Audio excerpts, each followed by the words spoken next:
8號西北烈風或暴風信號現正生效。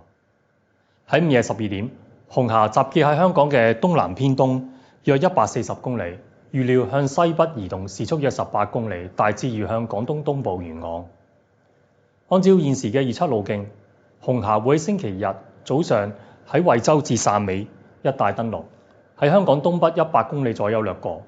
本地風力會喺未來數小時顯著上升。天文台會喺凌晨1點10分發出9號烈風或暴風風力增強信號。受到紅霞嘅雨帶影響，本港星期日有頻密狂風大驟雨同埋雷暴，市民請留意天文台嘅最新天氣消息。天氣預測方面，吹烈風程度嘅西北風，早上風勢進一步增強，漸轉吹西南風，稍後風勢逐漸減弱，多雲，間中有狂風大驟雨同埋雷暴，雨勢漸轉頻密，